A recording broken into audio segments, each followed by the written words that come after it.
Assalamualaikum warahmatullahi wabarakatuh. Di sini kami akan mempresentasikan proyek UAS tentang pentingnya memupuk Bhinneka Tunggal Ika, mata kuliah Pancasila, dosen pengampu Ibu Dewi Listiani Aprilianti MPD. Sebelumnya izin memperkenalkan diri, kami dari A5 Program Studi PGSD 2024. Nama saya Resti Halistiawati dengan NIM 24060314 dan rekan saya. Saya Sylvia Rismawanti Putri dengan NIM 24060266.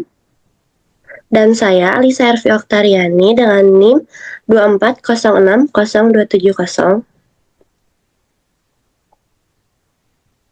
Dan saya Jihan Nazwa Nurmaidina dengan NIM 24060-291. Baik, langsung ke materinya.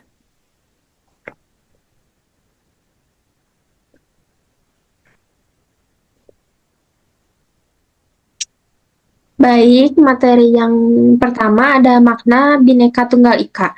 Makna Bhinneka Tunggal Ika adalah semboyan nasional Indonesia yang berasal dari bahasa Jawa kuno, berarti berbeda-beda tetapi tetap satu.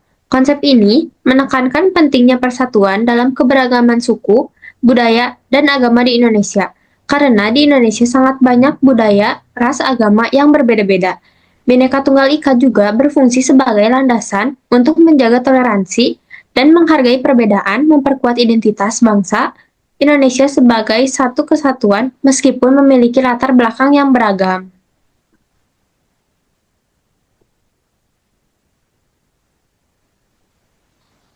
Yang selanjutnya, peran penting Bhinneka Tunggal Ika. Bhinneka Tunggal Ika berperan penting dalam mempersatukan bangsa Indonesia dengan menekankan persatuan dalam keberagaman.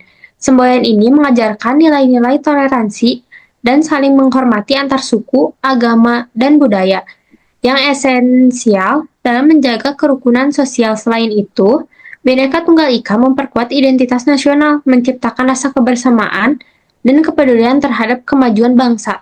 Dengan demikian, semboyan ini menjadi landasan moral untuk menyelesaikan konflik dan membangun kerjasama antar warga negara.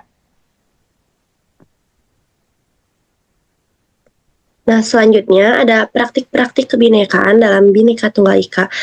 Di sini ada 6 praktik. Yang pertama itu praktik sosial.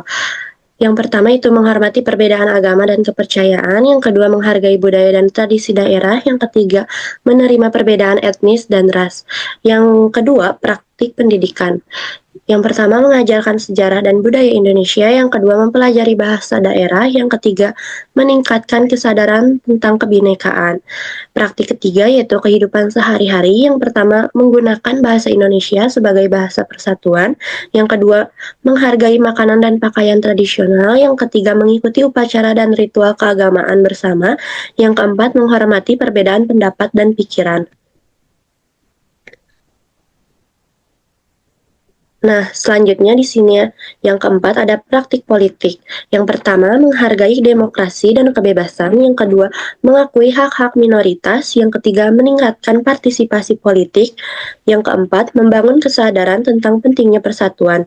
Yang kelima yaitu praktik ekonomi, meningkatkan kerjasama ekonomi antar daerah, mengembangkan industri kreatif budaya, membangun usaha kecil dan menengah atau UKM. Yang keempat, menghargai produk lokal. Yang terakhir yaitu praktik lingkungan. Yang pertama, menghargai keanekaragaman hayati. Yang kedua, membangun kesadaran lingkungan. Yang ketiga, mengembangkan praktik pertanian berkelanjutan.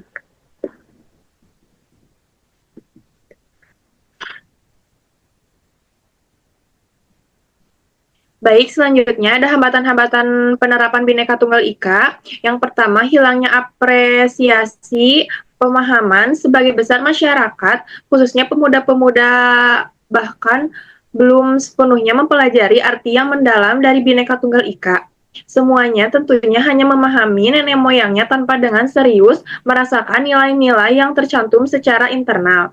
Yang kedua, sedikitnya pemahaman dalam variasi perbedaan seperti ras, suku, agama, budaya yang ada di Indonesia.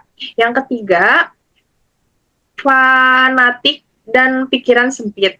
Timbulnya sekelompok fanatik yang mengatasnamakan agama sehingga banyak penyebab munculnya perseteruan.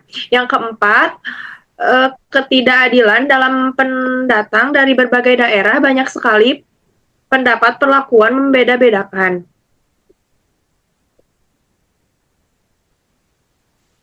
Dan yang selanjutnya, yang kelima, kesenjangan sosial dan ekonomi.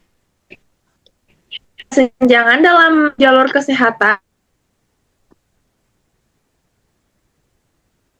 pendidikan, dan pekerjaan tidak ada sumber daya, sering memperebutkan sumber daya alam yang memicu konflik.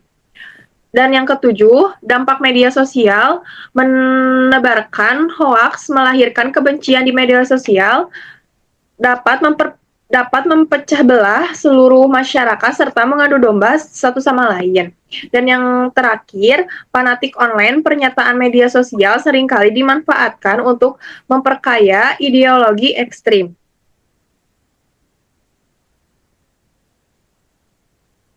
Nah, yang selanjutnya ada mitigasi hambatan. Pelestarian budaya lokal menumbuhkan rasa cinta tanah air dengan melestarikan kebudayaan yang dimiliki Indonesia, yang bisa meningkatkan rasa bangga terhadap keberagaman Indonesia. Yang kedua, mengintegrasikan nilai keberagaman, menerapkan sikap toleransi dan saling menghargai sejak dini, menghormati keberagaman dan kebudayaan orang lain. Yang ketiga, pemanfaatan media dan teknologi. Pemanfaatan ini untuk menyebarkan berita yang positif, bukan hoax. Menyebarkan hal positif yang bisa menumbuhkan sikap kebinekaan yang kuat. Yang keempat, mengadakan festival kebudayaan. Masyarakat akan saling menghargai dan mengapresiasi kebudayaan satu sama lain. Contohnya mengadakan pertunjukan seni atau lomba pakaian adat.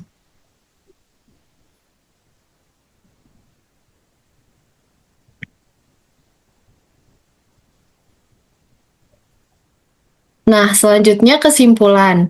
Praktik kebinekaan dapat diterapkan dalam berbagai aspek kehidupan seperti sosial, pendidikan, ekonomi, dan lingkungan politik. Dengan menghormati perbedaan dan bekerja sama, Bhinneka Tunggal Ika mampu menjadi landasan moral dalam menyelesaikan konflik, memperkuat identitas nasional, serta menjaga kerukunan dan kemajuan bangsa.